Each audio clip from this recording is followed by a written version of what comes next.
On the 6th of April, 1994, the president of Rwanda was in an airplane. He was a Hutu, and his plane went down. On the 7th of April, a genocide began in the country of Rwanda, a country about the size of the state of Maryland, with approximately 10 million people, 9 million of them Hutus, 1 million Tutsis. A killing spree began that all of the young men of the country over the age of 14, and all of the males and all of the Hutus were issued machetes. The country shut down. An entire country shut down. All the schools closed, all the banks closed, all the grocery stores closed, all commerce ceased, and the business of killing was underway.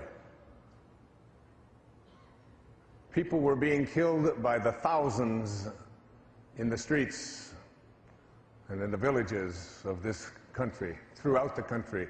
And those of you who saw Hotel Rwanda have just seen a little tiny sliver of it. In the end, by July, after 91 days, 1 million people, 1 million people, Tutsis, were slaughtered in this racial cleansing activity that took place. And in the midst of this horror, a young woman named Immaculée Ilibagiza was a student in a college about 200 miles from her village. Her father talked with her on the phone and persuaded her to come home. She didn't really want to go because it was Easter vacation and it's a long ride, and it was through buses and so on. It takes a long time through country roads. And the father said, "You must come home. It's Easter. You must come home and see your mother and your father." And she said, "I don't know. I'm not sure." But she did. She did what her father asked her to do, and she went home. And that was on the 6th or so of April. And when she got there, she's a Tutsi woman, they had to go into hiding because the killing began almost immediately, especially in this area of Rwanda where she lived. And she went into hiding in a pastor's home, in a bathroom that is approximately 3 foot by 4 foot, with 7 other women for 91 days. And she came out, she's 5'9", she came out and she weighed 65 pounds. And she survived through something that is so miraculous. She has written her story in a book called Left to Tell, How I Discovered God in the Midst of the Rwandan Genocide. It was such an astonishing experience that she would survive through the force of her total belief and connection to God. It was almost as if she had to become that from which she originated. She had to learn not only what God was like in her thoughts, and when you read her book, you'll be just overwhelmed. It's a page-turning book. But she had to almost learn how to be in a state of forgiveness to people who were hunting her. She lived in a house that was a 2-bedroom bungalow by standards in America, and it was searched by between 300 and 400 Hutus with machetes 5 inches away from where she and 7 other women were hiding, just looking for scraps of food in order to survive, being brought to her by the pastor. And in the home that she lived, the pastor didn't even tell his own children, because if he would, they would have been killed, because no Tutsis were spared. None. I'm going to read the introduction. And I met this woman. She came to a talk I gave, and I was so deeply inspired by her transcendent connection to source energy that she was able to transcend the laws of the material world. She was literally able to face down after weighing 65 pounds and 91 days wearing the same clothes without having a bath or washing, stare down someone with God consciousness and have them drop a machete, and it was unheard of. I believe that she's a saint who walks among us. I heard the killers call my name. They were on the other side of the wall. Less than an inch of plaster and wood separated us. Their voices were cold, hard, and determined. She's here. We know she's here somewhere. Find her. Find Immaculée, they were saying. There were many voices and many killers. I could see them in my mind. My former friends and neighbors who had always greeted me with love and kindness now moved through the house calling my name while carrying spears and machetes. I've killed 399 cockroaches, said one of the killers. Immaculée will make 400. It's a good number to kill. I cowered in the corner of our tiny secret bathroom without moving a muscle.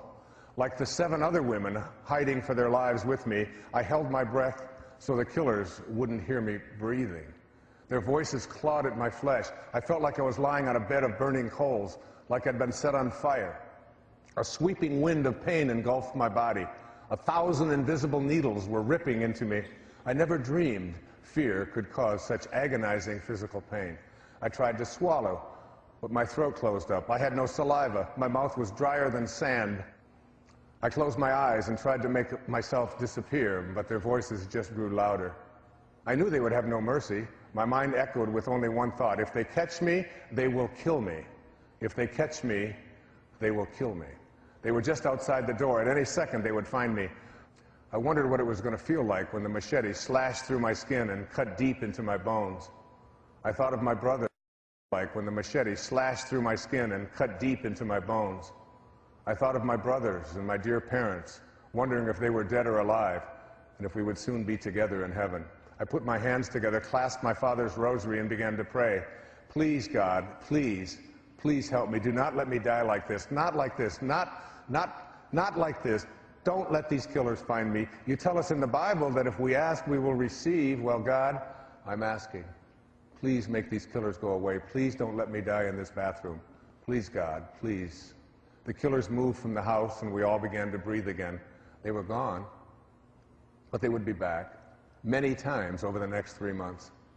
I believe God had spared my life, but I would learn over the next 91 days, as I hid trembling in fear with 7 women in a 3-foot by 4-foot bathroom, that being spared is much different than being saved. But I did learn it, and it was a lesson that has forever changed me. A lesson that in the midst of mass murder taught me how to love those who hated and hunted me, and how to forgive those who slaughtered my family. My name is Immaculée Ilibagiza, and this is the story of how I discovered God during one of history's bloodiest genocides. Ladies and gentlemen, please welcome Immaculée Ilibagiza to the stage.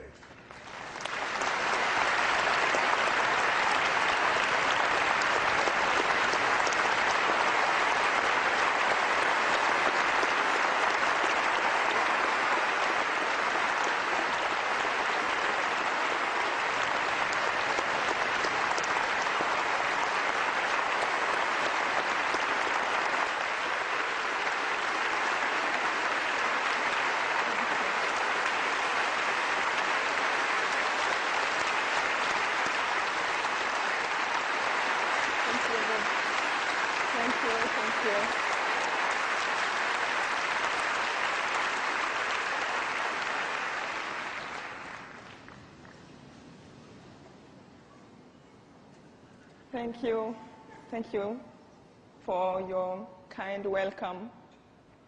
I'm very proud and very happy to be here on this PBS program taping. And of course, I'm very happy to be with Dr. Wayne again. Thank you. I know my story is a sad story, but it has been a story that gave me an experience of great spiritual growth and a deep understanding of what really matters in life. It is a story of everyone who live through any kind of injustice. I believe that also it has given me a chance to love better and to be able to put myself in other people's skin, especially when they are hurt. I always tell Wayne that if maybe he was in my country before the genocide, teaching what it teaches today, maybe the genocide would not have taken place. And I hope everyone knows, and America knows, what a gift they have to have him.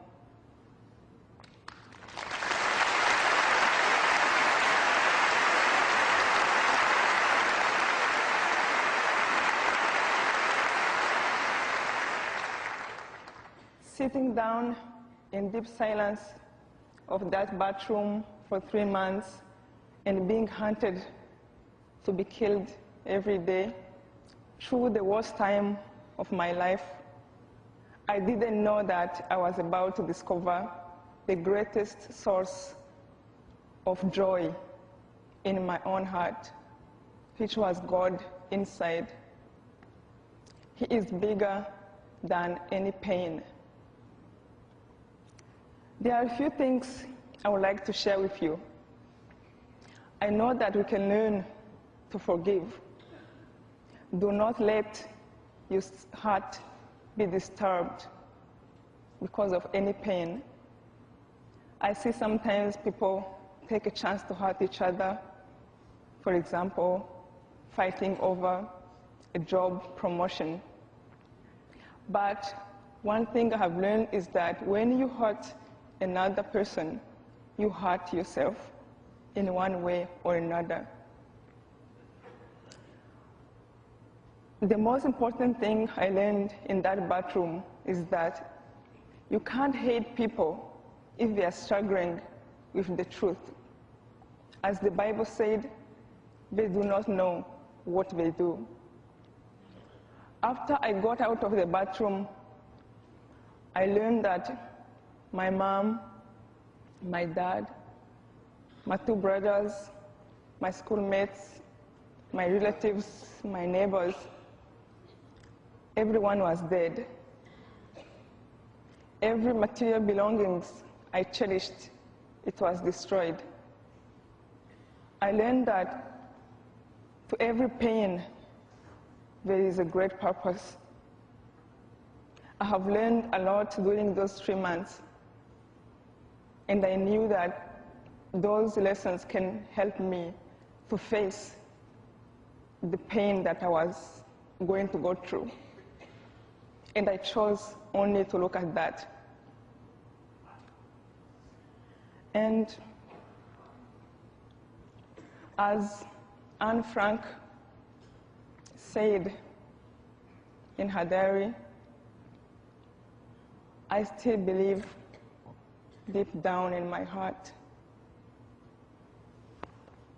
that people are good at heart.